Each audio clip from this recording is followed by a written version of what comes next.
애틀랜타 라디오 코리아 11월 1일 화요일 오늘의 한 뉴스입니다. 일주일 앞으로 다가온 미 중간선거에서 공화당에 대한 유권자들의 선호도가 뚜렷해지는 것으로 나타났습니다. 오늘 미 언론에 따르면 지난달 20일부터 26일까지 미국의 유권자 1,500명을 대상으로 전화 여론조사를 실시한 결과 공화당에 투표할 것이라는 응답이 46%로 민주당 44%를 추월했습니다. 지난 8월에 실시한 여론조사에서 민주당이 공화당의 3%포인트 차로 우위를 점했었습니다. 오차 범위가 플러스 마이너스 2.5%포인트라는 점에서 이 판세는 박빙으로 볼 수 있지만 추세상으로는 공화당이 호조라는 점은 분명하다는 것입니다. 이 같은 여론 변화는 유권자들의 관심이 낙태 문제에서 경제 문제로 이동했기 때문이라는 분석입니다. 미국에서 중고차 시세에 이어 신차 가격도 진정세에 접어든 것으로 나타났습니다.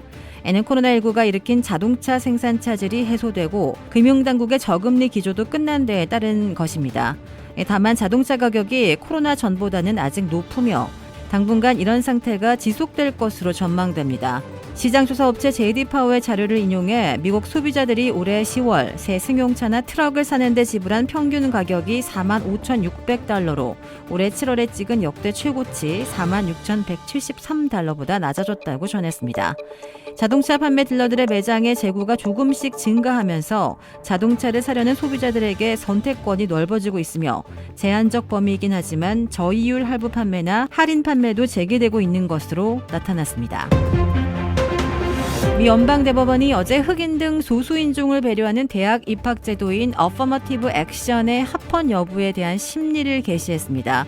연방대법원은 이날 공정한 입학을 위한 학생들이라는 단체가 소수인종 배려 입학 제도로 백인과 아시아계 지원자를 차별했다며 노스캐롤라이나대와 하버드대를 상대로 각각 제기한 헌법 소원을 연이어 심리했습니다. 공정한 입학을 위한 학생들은 지난 2014년 이 소송을 처음 제기했으며 1, 2심에서는 패소했습니다.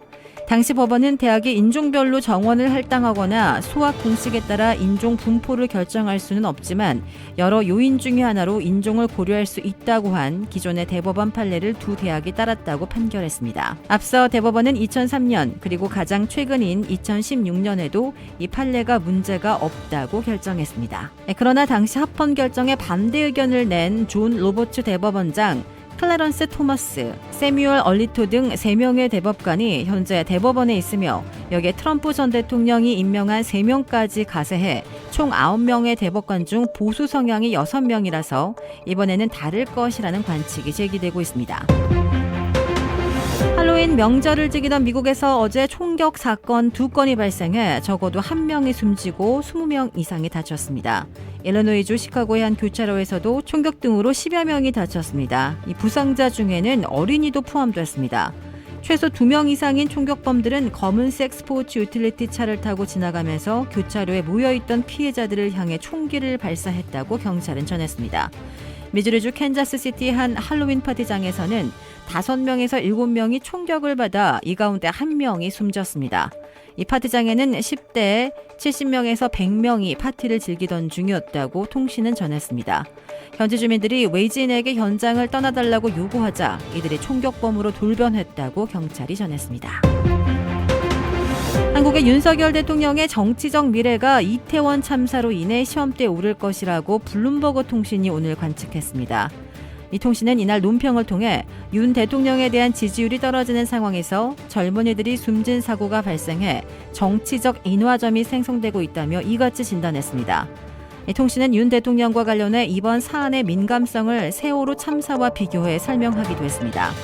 할로윈 군중의 운집에서 150명 이상이 숨진 것, 주로 고등학생이던 300여 명이 지난 2014년 세월호 침몰로 숨진 것의 유사성을 찾는 게 어렵지 않다고 주장했습니다. 그러면서 두 사례 모두 관료 집단이 젊은이들의 기대를 저버리고 피할 수 있던 비극적 사건을 거의 상상할 수 없는 규모로 불렀다고 지적했습니다. 미 지리학회가 발행하는 자연문화유산 탐사 전문 매체 내셔널 지오그래픽이 부산을 2023년 여행할 만한 세계 최고 수준의 문화도시로 꼽았습니다. 내셔널 지오그래픽은 웹사이트를 통해 2023 세계 여행지 추천 목록을 공개하며 부산을 놀랍도록 멋진 여행지, 여행체험 탑 25에 포함했습니다. 문화, 자연, 모험, 가족, 커뮤니티 5개 범주로 세분된 이 목록에서 부산은 역사와 문화유산에 침잠해 볼 수 있는 문화부문 5개 도시 중 하나로 선정됐습니다. 주택 구매뿐만 아니라 커머셜, 웨어하우스, 비즈니스 건물까지 부동산계의 큰손 이주환 부동산. 크레딧 카드 빚 최대 80%까지 탕감. 크레딧은 지켜드리고 빚은 줄여드리는 O3 컨설팅이 오늘의 한 뉴스를 후원합니다. 이상 애틀란타 라디오 코리아 11월 1일 화요일 오늘의 한 뉴스의 고지선이었습니다.